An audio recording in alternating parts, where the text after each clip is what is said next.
church and kind of seeing what unifies us as a body, the things that we believe and what we stand on, of course, being the Word of God. So this series, this sermon today kind of is not a part of that, but it is very much the same style in the fact that we can just look and see what the Bible says actually about fellowship today. And I think we're all going to be in agreement with it, but it's honestly something that a lot of people don't understand. A lot of believers have a misunderstanding about who friends are, and the world definitely has a misunderstanding of who friends are. So we were out yesterday knocking doors in Edgerton, Kansas. Super happy to be down there. I thought we were pretty well received. We had 6 salvations, which was wonderful.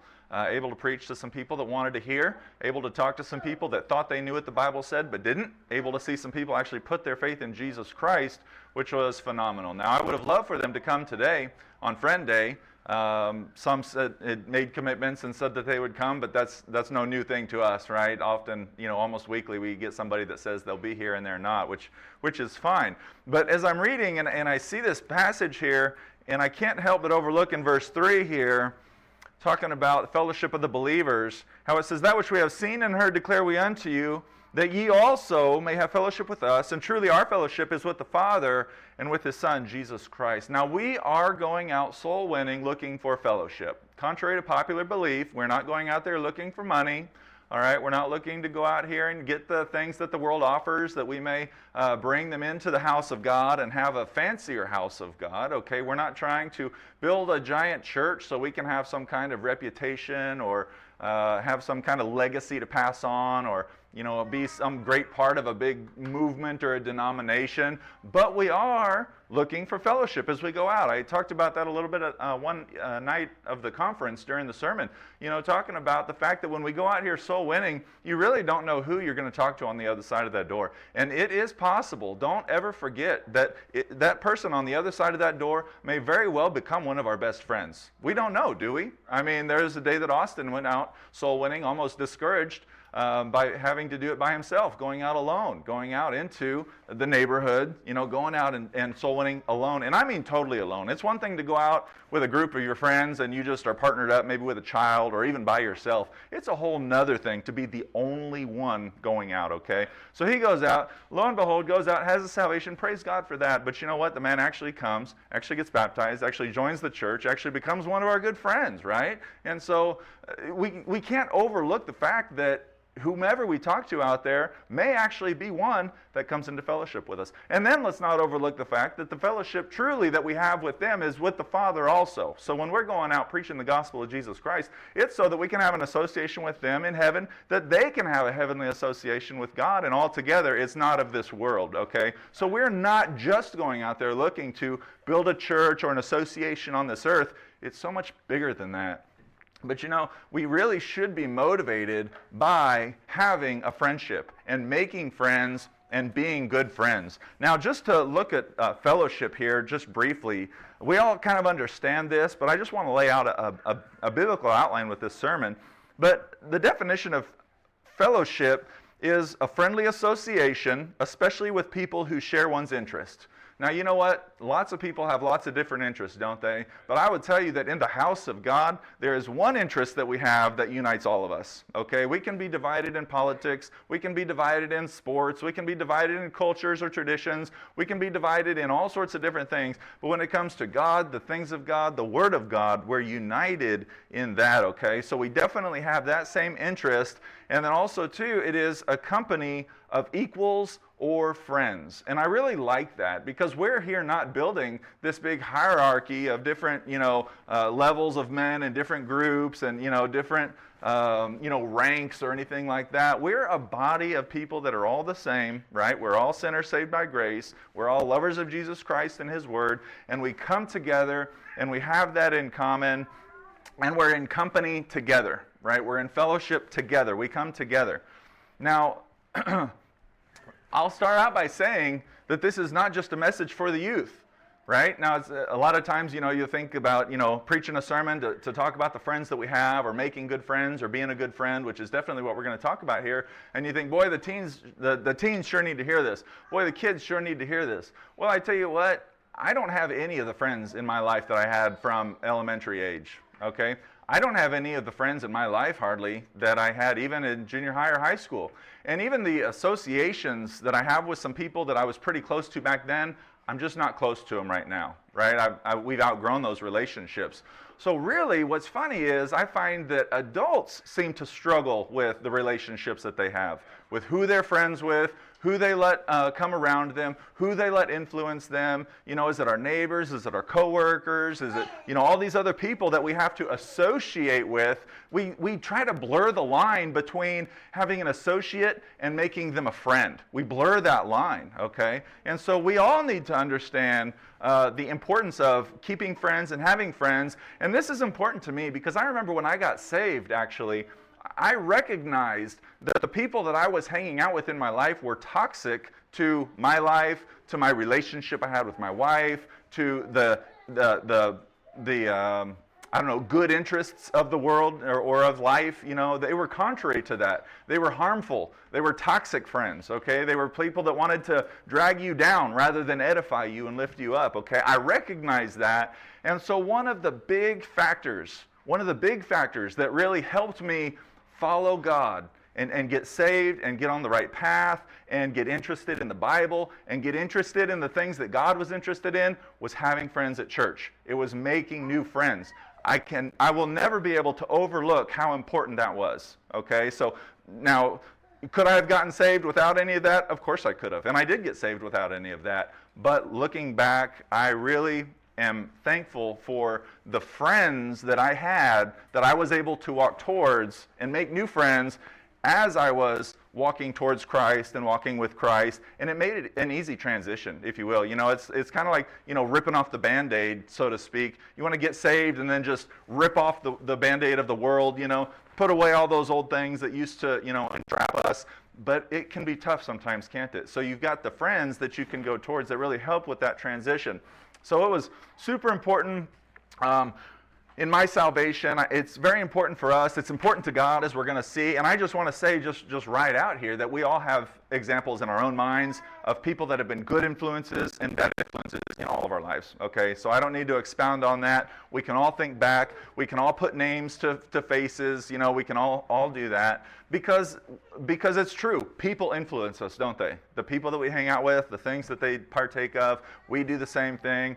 So here's the deal. The way that we keep friends is sometimes different than the way that God would intend us to have friends. And soul winning brings people into fellowship. Now, it does it by salvation with Christ and with interests unto us. How many unchurched people do we meet out there that are saved? Several. Okay, so isn't it nice being able to invite them to church, to invite them to a fellowship, right? To invite them to people that are like-minded like they are?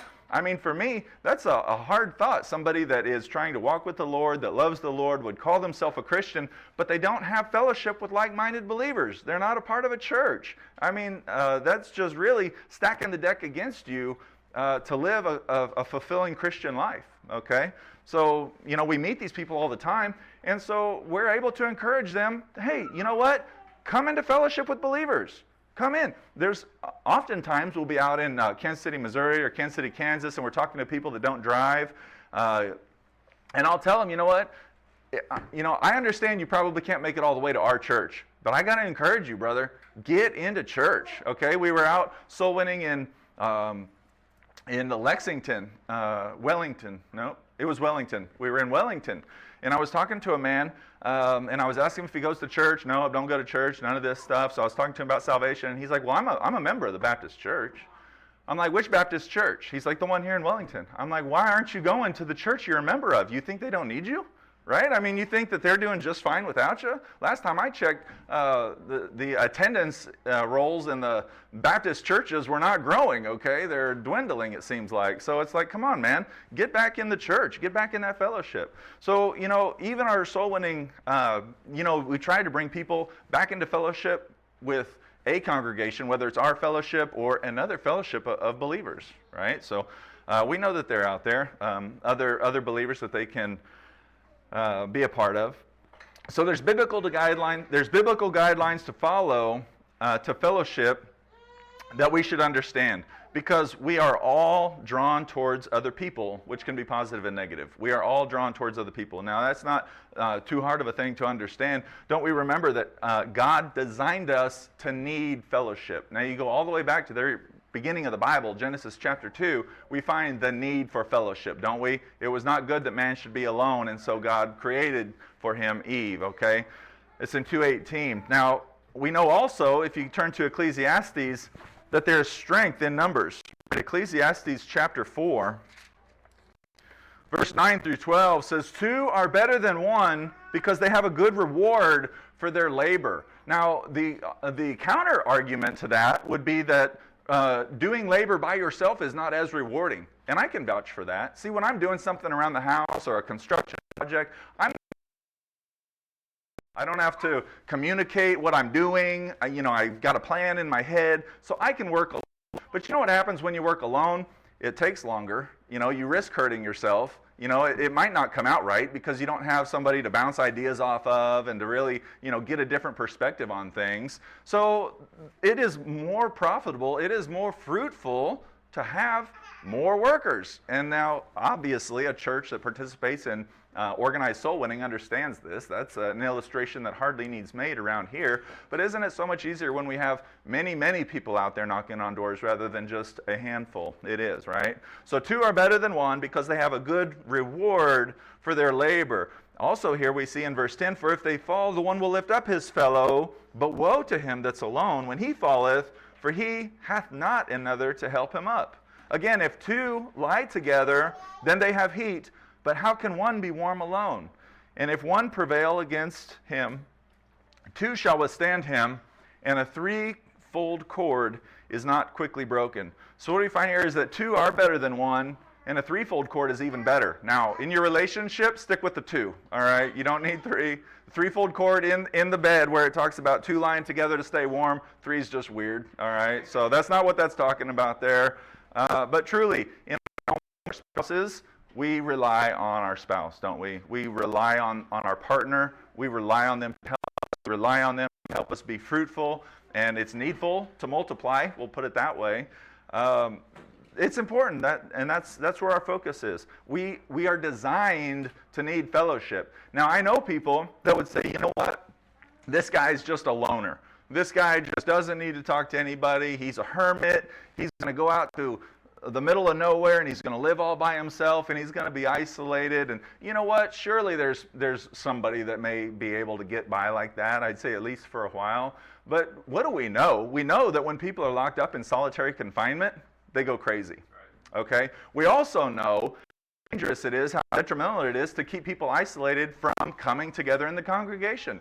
You'll never convince me otherwise that one of the biggest things about the COVID lockdowns was to keep people not only isolated away from each other, but keep them alone in their homes. And I saw this when people were even when they would try to fellowship, there was a wall of partition between them. They were partitioned off, okay? I saw people that were trying to have family fellowships that were separated in their driveway wearing masks in the cold. What is going on here, right? It's lonely. Yeah. And there were many people, I believe, that died just of loneliness during that time. I would be outraged if somebody that was passing away and I wasn't able to be at their side. I would be outraged. And I know that there is tons of people that fell victim to that, right?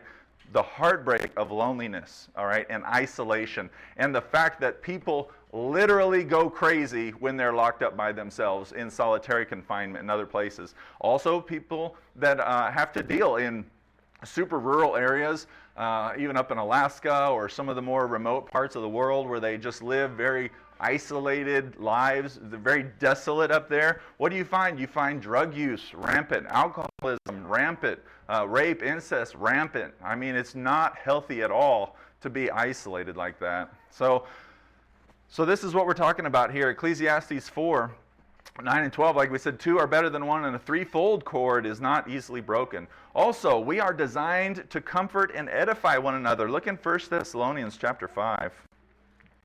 1 Thessalonians chapter 5. Well-known verses to us here.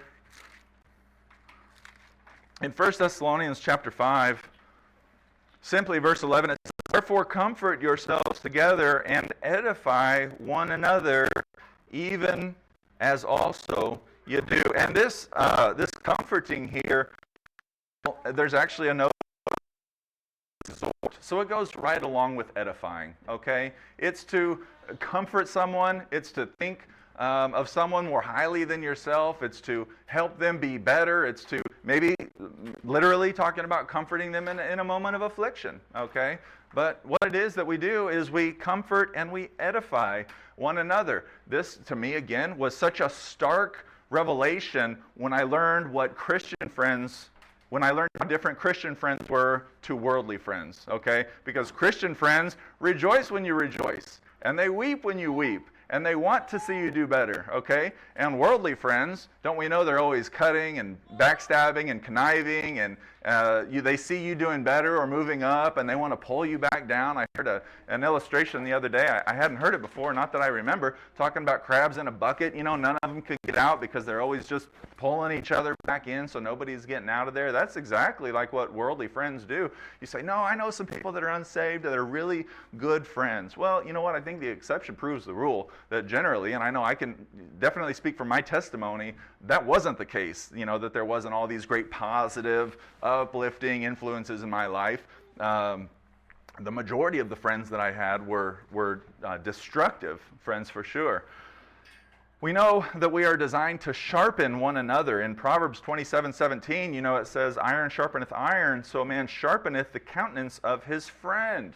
So what's the issue here? Sharpening one another isn't just to be sharp, but it's to be improved, okay? And to think about this, you know, talking about iron sharpening iron, obviously, I think in my mind, I go right to a knife or a razor or some tool or an implement or something like this. Well, you know what? Sharpening doesn't always look the same, does it? All right, you start out, if you're going to sharpen a tool or a knife, you start out with a stone that's pretty coarse, right? And you're throwing some sparks off of that thing. You're throwing some metal, right? So you're working it down. It's crude, and maybe you've got some friends where you know, maybe they just recently got saved, or maybe they are just not that knowledgeable in the Word of God, or they're just a little rough around the edges. So you know what? You work on them, and you work on them with the heavy tools. You work on them with the coarse stones. But then also, that involves the file, the metal file, which here I think is a perfect illustration of, you know, iron sharpening iron. How does that work? Because one is imperfect, and the other one is honed and ready for use. It's hardened, and it has a purpose, and it goes in, and you're then filing or you're shaving metal off. You're putting it to shape more than just grinding it on a stone, okay? But then anybody that really knows anything about sharpening knows it doesn't stop with a file, does it? Then you move on to fine stones, all right? And so what you find there is actually more of a honing process, right? So you're working it over finer. You're not changing the shape of it too much. You're more working out the little imperfections, putting a little bit of a shine on it, working on the angle, and then the final step to that would even be like polishing. If you've looked at something, you know, if you've looked at some knives that are just super sharp, they've actually got like a mirror finish on them. They're polished. And for that, you can use glass to polish with. You can use leather straps. Anybody that's ever gone to the barber shop and that straight blade shave on there knows that on the sides of the chairs, they've got the leather strap on there, right, for honing or polishing those razors, okay? So there's many different ways that we edify each other, that we build each other up, that we sharpen each other. It doesn't always look the same, which I think is kind of the downfall to some of these discipleship programs or a structured program to build men. All men aren't the same, are they? You know, there's different things that people need at different times, and so this type of, you know, just iron and sharpening iron, you know, is just really a neat thing to see in the church. And what it is it's honing, it's polishing, it is sharpening, but it is to improve men. It's to improve men. It keeps us from getting weird, if I can say it that way too. You know what happens when you're alone and you're isolated and you get out there on the internet and you just got some crazy ideas about whatever it is? You're going to find people out there on the internet that believe like you do. And they're pretty few and far between, you know, depending on what it is that you believe. But you can really go down some deep rabbit holes, rabbit trails. And I like doing that. I mean, I'll go out there and I'll read some of that stuff and I'll go down some of those rabbit trails. I know I've got some things that they're not beliefs of mine, but things that I entertain. And some people will be like, that's just totally crazy. There's no way that could ever be possible, right? But isn't it funny when you think about those things, you can really go deep. But then when you start talking about it with your friends or airing it out or really talking, man, does that really line up with this? Then your friends are the ones that are like, actually, dude, that's really kind of crazy. Or like, really? I mean, I thought about that too, but have you considered this? You know, there's other ways that we can help. But it rounds us out. It keeps us from just being really eccentric or really out there. So that's good. And what is it that does that? It's not necessarily preaching on subjects that we have to fall in line with from the pulpit. It's each other. It's coming together. It's having the brothers and the sisters that can help us out with those things. So, you know, all that is really important to us, and it's the way that God designed us to need fellowship. We need each other, okay? And we need God. That's a point for later on, but we need God. So who should our friends be? Like, who should we be friends with? We can stand up here and I can give you lists from the Bible of things that we should avoid and people that we should avoid. We're going to talk about them in the next point a little bit. But who should our friends be? Now, back in our main passage in 1 John chapter 1, we need to understand that we saw that they were saved. They were saved people. What it is that we believe, which is the gospel of Jesus Christ, and that's what we go preaching, we need to be friends with saved people. We need to be friends with people that believe the Bible, that believe in Jesus, that believe in the importance of gathering together and meeting together, right? That believe in the importance of abstaining from fleshly lust and turning away and being separate from the world and all these types of things. We need friends that are like that, right? We also need friends that are not ashamed of us. If your friend is ashamed of you, then they're not your friend, okay? In Proverbs 27:5, it says, open rebuke is better than secret love. All right, so to talk about the secret love here, this, in my mind, is exactly the type of thought that I get when you see like people that'll they'll sidle up to you and they'll be your buddy, but then when you go out in public or then another friend comes by, then all of a sudden they're acting real weird around you, like, well, we're not really that close, you know, they're just really secretive, they're really, they're not invested in you, they're not going to stand up for you. They're going to be with you for a season. You might call them like a fair weather friend. You know, they'll come around when the time is good, when it's a fair season, when you've got something to offer, when you don't need anything from them. But then, you know, when the rubber hits the road and you really need to call on your friend, they're just not there. And then this open rebuke here, we're not just talking about just railing on people all the time, but that's an honest relationship, okay? It's honest when somebody can just shoot you straight and tell you like it is. You know what I mean? They're not beating around the bush. They're just going to shoot you straight because it's good for us, okay? Also, we need to know that our friends are ones that draw us towards church, not away from church. You say, wait a minute now. Now we're talking about the church, and church is, you know, not even necessary anymore, and, you know, all this type of stuff. People definitely have different beliefs on that. You can be saved and not go to church. I'll never argue with anybody about that. And I'm not even talking about, you know, trying to get you to go to the right church or help you find the right church. I'm just talking about people that draw you away from church or away from God's people. So our friends should draw us towards church. In Hebrews 10:24, we know it says, and let us consider one another to provoke unto love and to good works, not forsaking the assembling of ourselves together as the manner of some is, but exhorting one another, and so much the more as you see the day approaching. Well-known verse to us. We quote that oftentimes at the door, at least in reference. You know, we'll bring it up. Because you're right, somebody does not have to go to church to be saved. But if they're missing out on the assembly of believers, they're really missing out on what God has to offer them on this earth. It's very beneficial.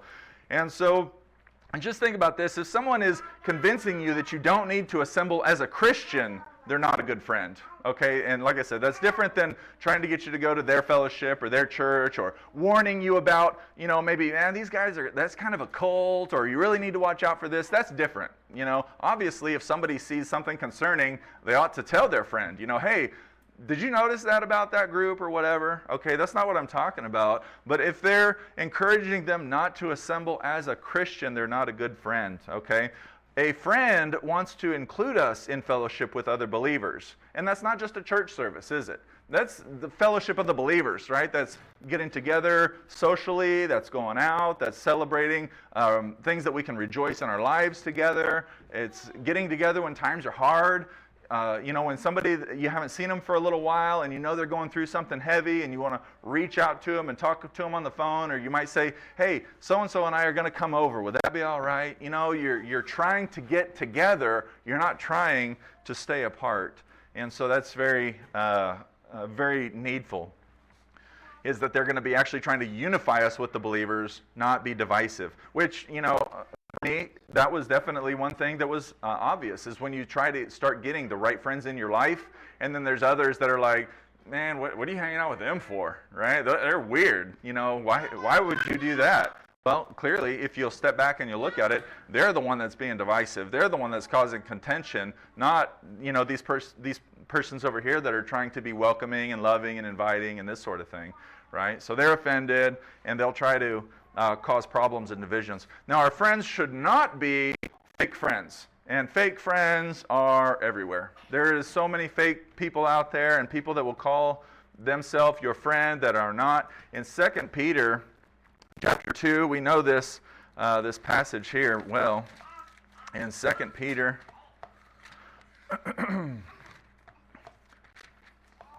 chapter 2,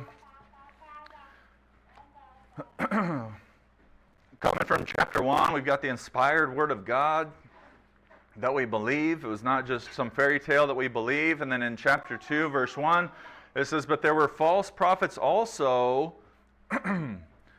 among the people, even as there shall be false teachers among you, who privily shall bring in damnable heresies, even denying the Lord that bought them, and bring upon themselves swift destruction. And many shall follow their pernicious ways, by reason of whom the way of truth shall be evil spoken of. So what do we find here? That these ones are wolves in sheep's clothing. Now, we're definitely talking about false prophets and ones that are going to come in and teach false doctrines, that are even going to mislead people. We read in other places about those that take advantage of certain ones, that want to lead them astray. But basically what we're talking about here, and the way that these ones come in, isn't because they're a wolf and you know it. It's because they're a wolf and they don't show it, okay? And so that's how they're coming in. They're coming in as your buddy. They're coming in as your friend. They're coming in under the radar. And when it says this fanged heart here, what it talks about, fanged is just insincere. And we're warned about these false prophets because they sneak in, they pretend to love you, and they pretend to care about you. Now, their pernicious ways that they have here is harmful. And the funny thing about pernicious, the word pernicious, it doesn't just mean harmful, but you really need to get the understanding of it. It is harmful by a gradual increase. It starts out not so bad, and over time it accumulates, and it gets more and more and more dangerous. Now, this isn't the only thing that pernicious applies to here, these harmful, especially gradually harmful ways. You might think about it like in respect of like air pollution, okay? It seems like, every little person doing a little bit of harm isn't really that big of a deal, but some would say that over time it can create such an effect that it becomes harmful, but it didn't happen all at once. It happened slowly over a period of time. You find other pollutions that they would say the same way. Even a lot of people would talk about heavy metals and the effects of heavy metals. Is it a one-time thing that you are exposed to heavy metal and all of a sudden now you've got all these problems? Well, it's actually more of a cumulative exposure that you've had to lead or whatever these, whatever the exposure is to, that build up over time, okay? I myself suffer with pernicious anemia. That's the health, one of the health issues that I have that we deal with, and what that is that's a decrease in red blood cells. That's what anemia is, and it's when the body can't absorb enough B12. Now, why is this a problem? Because it's a gradual condition. It's not like one day you wake up and all of a sudden you've got anemia. It's that over a period of time, like from the time, maybe somebody's in their late teens, they start having this condition where they're not absorbing B12 or whatever it is. There's lots of health things that are like this, but over time it becomes a problem. And then before you know it, you're 35 years old, and then you've got this problem, and you've got this problem, and you've got this symptom, and this is going on, and this isn't acting right, and it's a big problem. But what happened was it built up over time, or it was depleted over time, I guess, in a sense like that too. But so that's, that's just kind of the problem. But that's exactly how these people come in. They come into the churches and they're going to tell you that they're your friend. They're going to pretend to love the same things that you love. They're going to, not be divisive, not be contentious. They're going to sit with you. They're going to call you. But over time, little by little by little, they're going to bring in these damnable heresies. They're going to cause divisions, right? They're going to split people apart, and you'll recognize this in people too. Come in and cause division. They don't cause division between them and others. They cause division between others and others, right? So they're going to come in and they're going to cause you to be divided from you, to be divided from you. And here's a funny thing, aren't they always friends with everybody? So they're friends with everybody, but they're causing all this division. And they do it slowly, and it's really hard to tell, okay? And in the world, it's the same way, okay? So we're warned about these false prophets because they sneak in, they pretend to love you, they pretend to care about you. Just like Judas, who seemingly was foreshadowed in Psalm 41:7. If you wanted to go there, you could. In Psalm 41:7, it just says here simply, we start in 6 actually. It says, "And if he come to me, he speaketh vanity, his heart gathereth iniquity to itself. When he goeth abroad, he telleth it. All that hate me whisper together against me. Against me do they devise my hurt. An evil disease, say they, cleaveth fast unto him. And now that he lieth, he shall rise up no more." Right? So they're liars here. "Yea, mine own familiar friend, in whom I trusted, which did eat of my bread, hath lift up his heel against me." Okay? So these ones are relishing in your infirmity. They're waiting for your injury. They're quick to betray you. And why we included verse 6 there is because it says that he that visits you, if he visits you, isn't genuine, right? It says that his visit is vain. Well, that means it's not hearty, okay? And we're going to talk about hearty in just another point here. But vain is shallow, superficial, carefree, not invested, okay? Someone who has a hearty relationship, we're talking heart to heart, open up to each other. Share with you, what's got you down, okay? But this one here, the only reason why they even want to know what's going on with you is so they can tell other people, all right? And they're going to go out here and make lies. "Oh man, he's probably not he's probably not coming back. Yeah, he's gone. He's practically dead. I mean, don't worry about him, You see, they're causing division. They're causing these problems, okay? Quick to go tell other people. He only wants to tell others, which is gossip, by the way. So in Proverbs 27:6, it says, "Faithful are the wounds of a friend, but the kisses of an enemy are deceitful." Well, our enemies kiss us, don't they? They do. They come in and they sneak in and they're going to tell you what you want to hear to your face and they're going to be sly about it. But what it is, the kisses of an enemy, they're deceitful. It's not honest. It's not true. It's not right. Good morning. Come on in. So, the ones that'll kiss you and tell you what you want to hear, they're deceivers, right? They're liars. Also, we need to know that the people that we make friends with not be an angry man, okay? Somebody that's just known for being angry, that's always angry, and I mean always angry, okay? Proverbs 22:24, "Angry man, and with a furious man thou shalt not go, lest thou learn his ways and get a snare to thy soul." Right? There's other people that we could avoid that I could put in this list: railers, drunkards, all these types of things. They all have their warning. Absolutely right. Pay attention to the things of who we can and cannot associate with. But the truth of the matter is, why is it a warning? Because they do rub off on us. Anybody that's ever been a teenager or had a teenager understands the influence of negative friends. What happens is you go and you hang around these certain people, and then all of a sudden, boom, your kid's acting up or you're getting in trouble. Anybody who's ever had, if you've had like a family member that was just unruly or rambunctious, and so they come over Thanksgiving or on Christmas and they're real rowdy, and before you know it, by the end of the night, you're getting in trouble because they came over and influenced you, right? So the Bible teaches it's a snare to thy soul. right? It's dangerous. It'll cause all kinds of problems hanging out with those people. And an angry man, I mean, my goodness. First of all, I don't have the patience to hang out with angry people because I'm not an angry person. I don't feel like somebody's just an angry person. I just want to separate myself and just let them be angry because I'm not that way. But you know what? People, they try to draw you in, and all the points here that we can make can be applied to social media, but these are definitely some of the types of people that you find on social media, isn't it?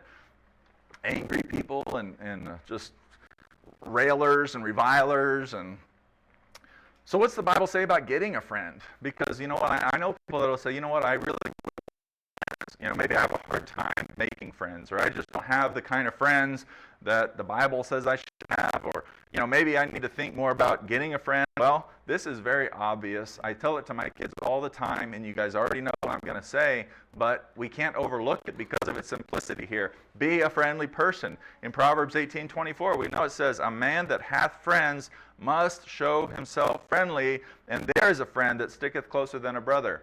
Here's the deal. If you're not a friendly person, you're not going to have friends, okay? And if you should have a couple of friends and you're not a friendly person, you're not going to have friends very long, because it's not very long before people want to just, not call you next time, or, not reach out to you. You can only wear somebody down for so long before there's just nothing left, okay? So we need to consider our own friendship when we come into the congregation, right? If somebody's coming into the congregation and they're, being a certain way or acting a certain way, or always trying to just bring in their dramas or their troubles or their issues and just wearing people down, it's just a matter of time before they're really going to have, it's really going to take its toll on the relationship and on the friendships, okay? Also, we need to know that one who is looking for a friend, you need to help carry the load. If you look in Galatians chapter 6, 1 and 2 of Galatians 6, says, "Brethren, if a man be overtaken in a fault, ye which are spiritual, restore such an one in the spirit of meekness, considering thyself, lest thou also be tempted. Bear ye one another burdens, and so fulfill the law of Christ." All right, so what are we talking about here? We're talking about seeking those that need assistance, and with meekness, helping them out, right? Helping them out. Bear ye one another burdens, and so fulfill the law of Christ. And something that's interesting here is the word meekness. To think about this is forbearance under provocation. This is when you can help somebody out, and even when there's reason to be provoked, even when there's reason to not be their friend, even when there's reason to not help them out, or even when the situation is getting really hard, then you stick with them, right? You're there in the thick and in the thin. You're there in the good season and also in the bad season, in the poor season. I want to know what you can do to be a friend. You need to be heartily invested. Look at Proverbs 27. Proverbs 27, verse 9. There's a lot of Proverbs 27 that we'll reference here, and Proverbs 25 will be there in just a minute, so you can look there also. Put your finger right here in Proverbs. But you need to be heartily invested in somebody. Just like we were talking a minute ago about vain, you need to be heartily invested. Proverbs 27:9 says, "Ointment and perfume rejoice the heart, so doth the sweetness of a man's friend by hearty counsel." Okay? So what is ointment and perfume for? It's for healing wounds, it's for dressing, it's for honoring. Also, something about these ointments and perfumes is they're costly, okay? Don't we know in John 12, talking about the ointment of spikenard? If you were to look there, I've got it written out, I'll just read it for you.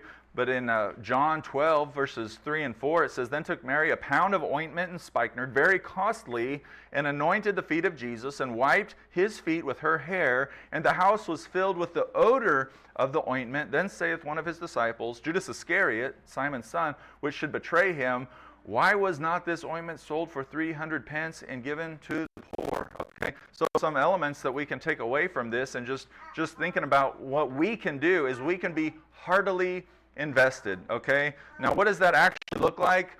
That looks like making a difference when it costs you something, right? You're not a very deep friend if when it's going to cost you a little bit, you bail on somebody, you know. Now, I understand that we can't always do everything that we want to do for everybody, okay? That's natural. It's the state that we live in. We all have needs.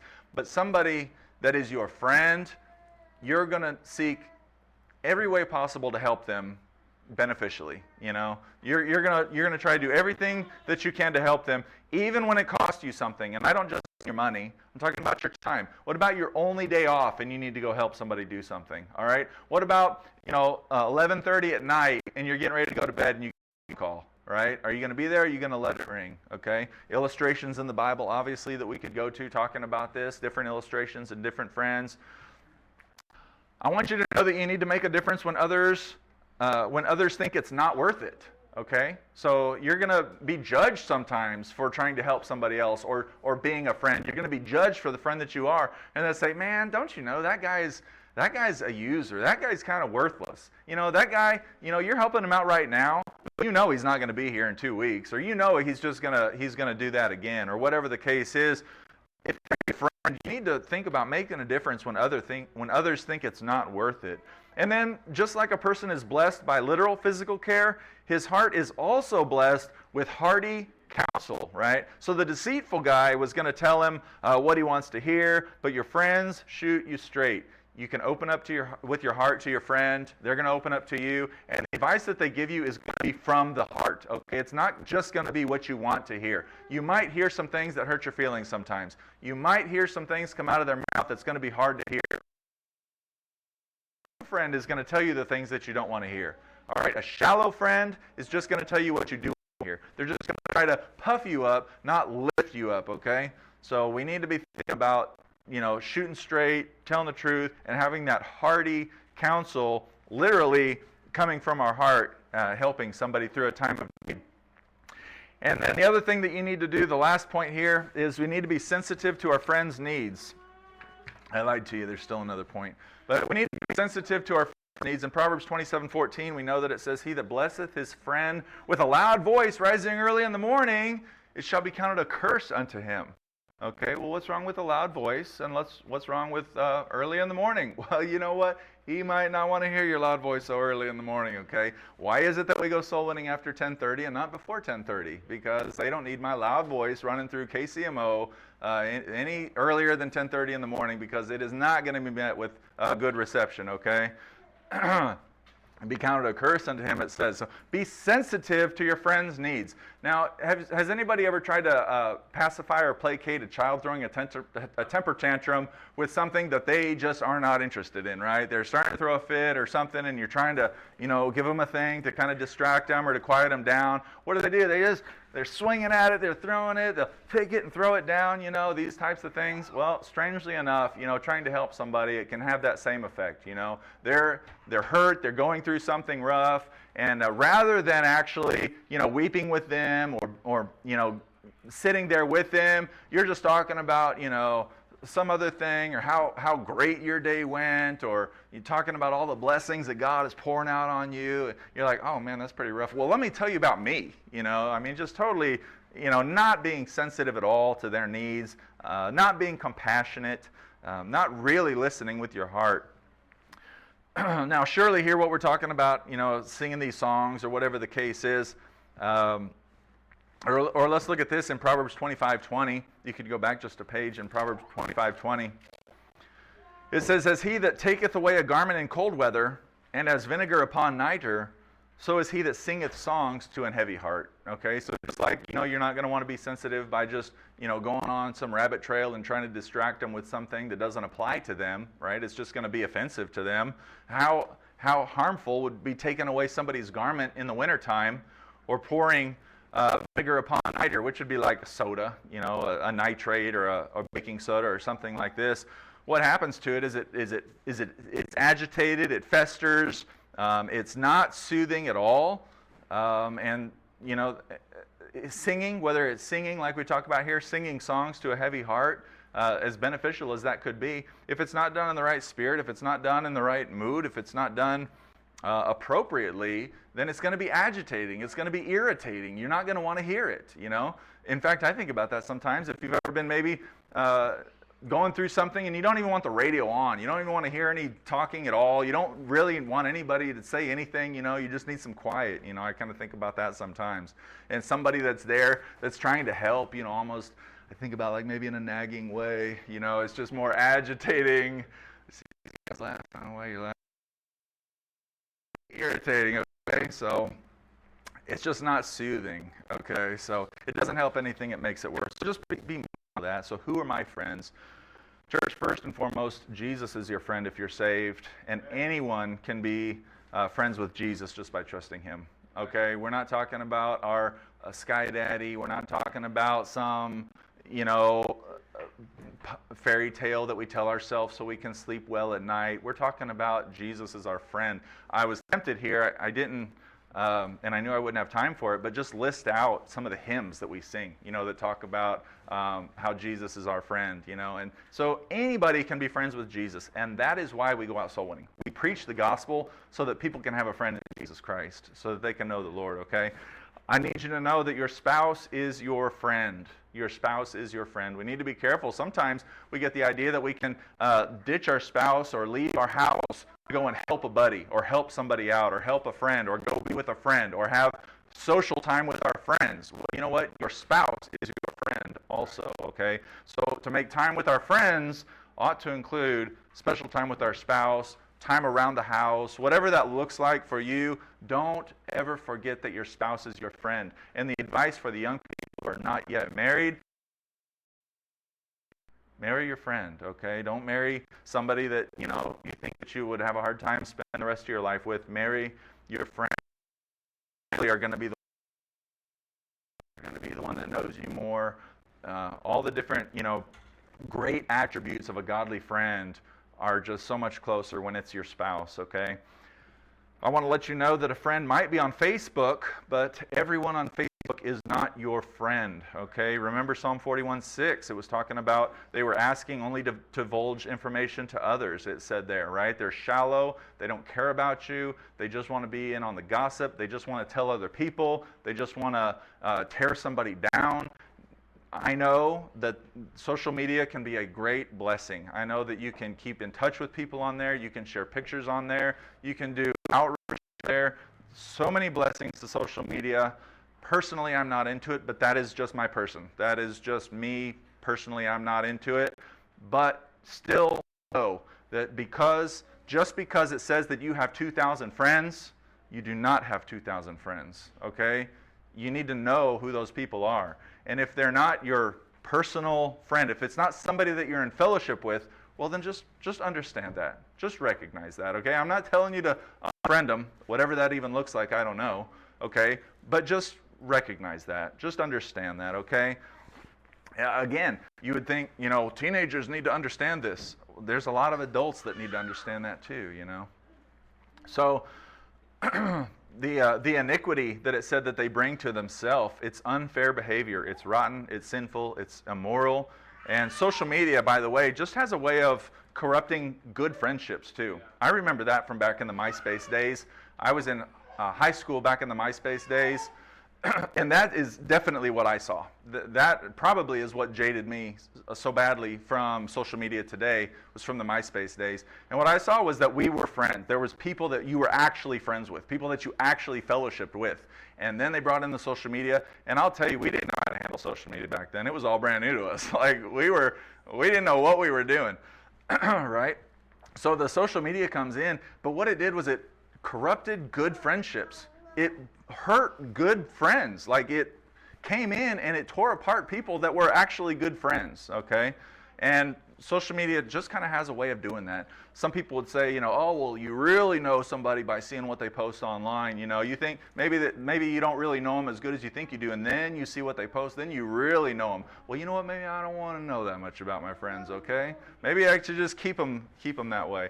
No, truly, a good friend is a hearty friend, and we know each other heart to heart, okay? The last thing I'm going to say here, people you fellowship with should be your friends. Many people have sat in the congregation isolating themselves and finding fault rather than edifying others and participating. I'm not talking about this congregation, I'm talking about the congregations of the believers, okay? The congregations where people come together, that are supposed to be like-minded. They're supposed to have hearty relationships. They're supposed to be helping each other with each other's burdens. They're supposed to be sharpening each other just as they are also sharpened. Okay, they're supposed to be doing these things, but they come in and they sit with crossed arms and they're judgmental and they sit back, and rather than edifying others and participating, they are finding fault and they are causing division. If the congregation is not people that you can be friends with, you might reconsider your fellowship.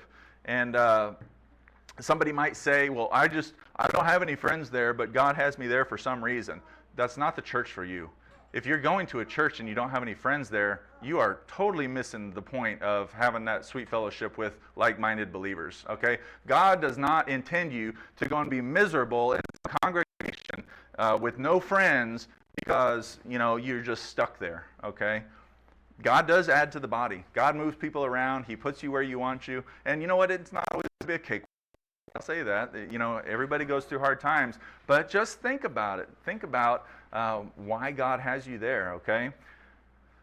And then remember this. Jesus calls us friends, not servants, because he made all things known unto us. John 15:15 says that. Jesus is the best example. So how can we be a good friend? We need to be honest. We need to be not secretive. We need to be sacrificial. We need to be as a servant to your friends. And we need to be humble. And by putting these practices in, church, I can tell you, we're going to have a great church. We have a great congregation. We're going to get a lot of work done. Because remember, many hands, working together, as it said there, with a threefold cord is not quickly broken. We're going to get a lot of work done. We can rejoice together. When the hard times come, we can weep together and cry together because hard times come through the congregations as well. We lose people we love. Different things happen, so we're going to be united in this. But truly, with a biblical model of friendship, we don't have any excuse to do it wrong, right? We don't have any excuse to suffer through our Christian walk. We don't have any excuse to not go out and preach the gospel. We don't have any excuse to not be a good friend to somebody because we have everything that we need right in the Scriptures. Pray. Lord Jesus, we love you so much, and we're thankful for today. God, I am thankful for this church. I'm thankful for the members that you've put in it. I'm thankful for the friendships that I have personally, and just the way that you've worked in my life through many friendships, not only with these in this room, but Lord, just thinking back many years of my Christian walk, I had great influence from great friends. So I'm just thankful for that, God. I just ask that you would just continue to guide and direct our church, guide and direct the leadership, be with those in Iola right now as they're just going through different times and a season even of sadness right now. But God, just continue to bless us and guide us. And we thank you for your word, the instruction that we have, and may we all just learn from you, God. In Jesus' name I pray, amen.